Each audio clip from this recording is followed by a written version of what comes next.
kekuatan kepada kita, keluarga dan juga saudara mara kita untuk terus kita berjuang di jalan Allah Subhanahu Wa Taala semata-mata untuk mendapatkan redaannya.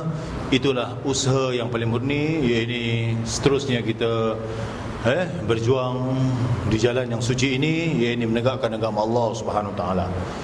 Alhamdulillah, kita bersyukur kepada Allah Subhanahu Wa Taala di mana Allah Subhanahu Wa Taala telah menganugerahkan kita keimanan dan juga keislaman, dan juga dalam masa yang sama kita sihat.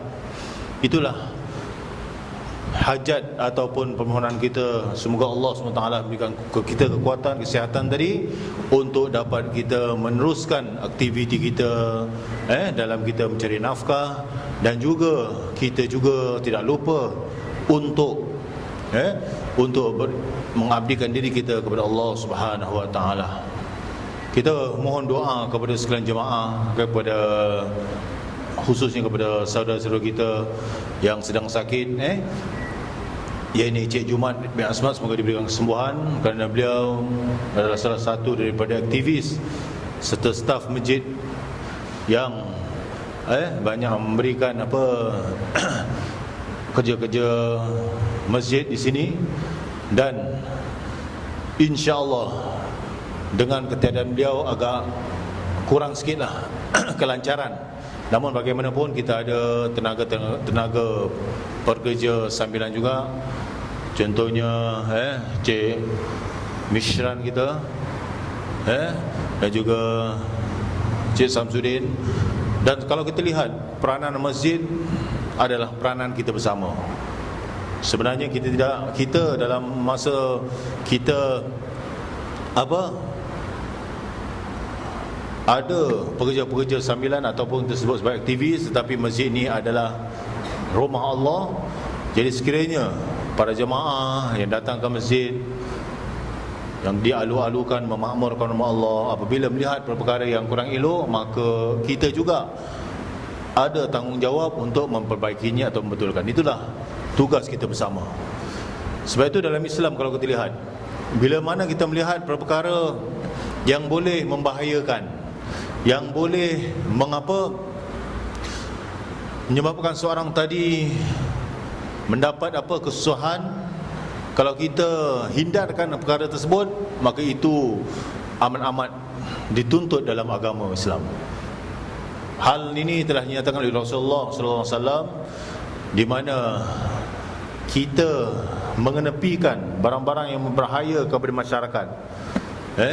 Contohnya adalah pisang, kulit pisang yang dibuang oleh hamba Allah, tiba-tiba kita mengambil dan kita ketepikan.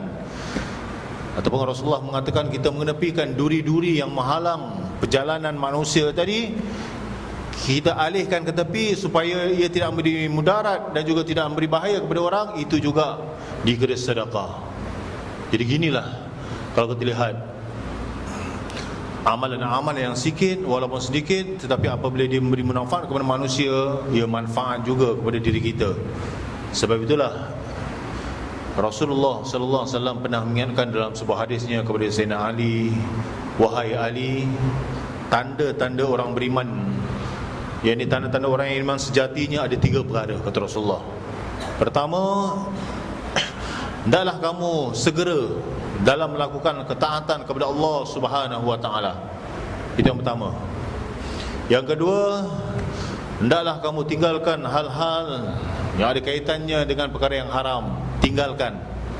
Dan yang ketiga, perlakukanlah kebaikan walaupun orang melakukan kejahatan kepada kita. Bila seorang melakukan kejahatan kepada kita, balaslah dengan kebaikan. Ini 3 perkara ciri sebagai seorang yang beriman ataupun orang-orang iman yang sejati. Jadi kalau kita lihat dalam hadis yang telah diingatkan oleh Rasulullah sallallahu alaihi wasallam kepada Sayyidina Ali, tentu ada pengajaran untuk kita juga. Kerana apa-apa nasihat ataupun sabdaan Rasulullah sallallahu alaihi wasallam sebenarnya itu adalah untuk umatnya juga. Kalau kita ada 3 ciri ini, insya-Allah kita akan menjadi orang ataupun orang yang beriman yang sejati imannya kepada Allah SWT. Bila kita cakap tentang segera melakukan ketaatan kepada Allah, janganlah sekali kita melengah-lengahkan.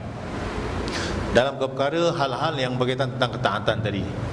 Takut-takut bila seorang tadi melengah-lengahkan ketaatan tadi, tiba-tiba ketaatan yang tidak dilakukan tidak kesampaian. Ini berlaku bila seorang tadi tidak menyegerakan dalam melakukan ibadah. Contohnya sembahyang 5 waktu ni lah, sembahyang berjemaah ni. Kita ada masa sanggup tinggalkan masa untuk kita makan, sedangkan kita boleh pergi makan dahulu. Tapi kita datang ke masjid, kita sambut suruhan Allah SWT untuk melaksanakan solat fardu berjemaah. Mungkin kalau kita makan, kita tak dapat solat berjemaah, tapi dengan kita segerakan datang ke masjid, melakukan solat tadi, dapatlah kita sembahyang berjemaah. Kerana fadilat orang yang sembahyang jemaah ini amat besar di sisi Allah SWT. Kenapa? Kerana solat berjemaah tadi mengukuhkan lagi kecintaan Allah kepada hamba-Nya. Itu yang pertama. Apa sahaja yang berkaitan tentang perintah Allah, kita tidak leka, kita tidak melambat-lambatkan. Contoh yang kedua, kalau kita lihat dalam mengeluarkan zakat, puasa, ataupun mengerjakan haji. Sekarang kalau kita lihat mereka yang ingin mengerjakan haji yang kedua, yang kedua kali, dia kena tunggu 10 tahun lagi. Betul je? Kalau dulu 5 tahun, sekarang 10 tahun. Pasal apa? Sekarang ramai pula jemaah yang bersegera, kata orang tu, tak nak tangguhkan mereka untuk menunaikan haji. Kalau peluang yang ada ini, kita kalau ada kelebihan, kemampuan, ayuh, jangan tunggu lama-lama. Bukan diambil orang, takut nyawa kita diambil oleh Allah SWT. Itu yang kita bimbang. Jadi kita segera dalam melakukan ibadah, apa saja. Itu hal berkaitan tentang akhirat. Begitu juga dengan hal yang berkaitan tentang keduniaan. Kalau kita ada masa untuk mempertingkatkan diri kita, mungkin sekarang Cik Ghazali ada diploma, tapi dah dengar ada degree, nak sambung lagi kepada master ataupun sarjana, dipersilakan. Kenapa? Kerana selagi kita ada kemampuan untuk belajar, belajarlah sampai utlubul ilma minal mahdi ilal lahdi. Tuntutlah ilmu, kata Rasulullah SAW, daripada buayan hingga ke liang lahat. Liang lahat pun kena belajar juga. Kena.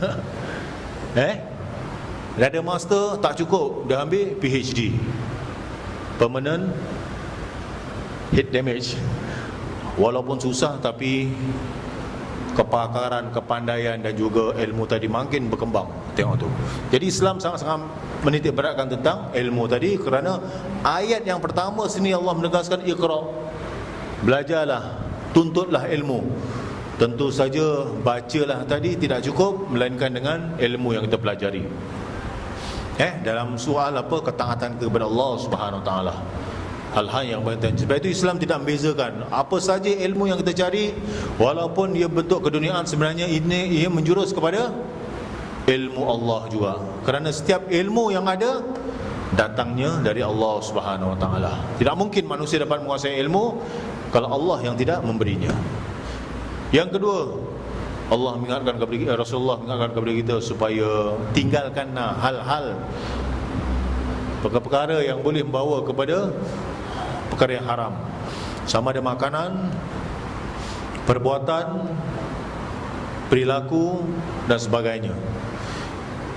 Kenapa? Kerana pemakanan atau minuman yang haram tidak lain tidak bukan api neraka mengidamkan daging yang tumbuhnya daripada haram tadi, iaitu tentang makanan-makanan yang haram. Kerana syaitan akan mengikut dan juga membuntuti orang-orang yang suka melakukan atau mengambil benda yang haram tadi. Dan bila syaitan menjadi teman hidupnya tidak diberkati oleh Allah Subhanahu Wa Taala, kerana hidupnya dalam melakukan benda-benda yang haram dan juga mengambil yang haram juga. Yang ketiga, Rasulullah sallallahu alaihi wasallam mengatakan tentang berbuat baik kepada orang yang membuat jahat kepada kita. Ini perkara ini amat payah, amat sulit, tetapi dia tidak mustahil untuk dilakukan. Sebab itulah Rasulullah sallallahu alaihi wasallam, apabila Rasulullah sallallahu alaihi wasallam disakiti, diperlakukan kejahatan, tetapi Rasulullah tidak membalas kejahatan itu, melainkan Rasulullah melakukan ataupun membalas dengan kebaikan. Sama ada kita membalas kebaikan ataupun kita menunjukkan jalan kebaikan itu kepada orang yang jahat. Contohnya kalau orang itu melakukan kejahatan, orang itu memang orangnya jahat, kita tahu yang orang ini ada melakukan perkara yang jahat, kita dekati orang ini, kita bukan pinggirkan mereka. Atau payah tu, bukan senang usaha yang seperti ini. Jadi kita dekati mereka, kita nasihati mereka supaya mereka ini ingat tentang perkara yang baik. Jangan terus-menerus melakukan kejahatan, kerana ditakuti kejahatan yang dilakukan tadi akan membawa kepada kemurkaan Allah Subhanahu Wa Taala. Jadi maka sebab itulah, yang pertama tadi taat kepada Allah, yang kedua kalau kita lihat menjauhi yang haram adalah hubungan kita dengan Allah Subhanahu Wa Taala, yang terakhir adalah hubungan kita sesama manusia.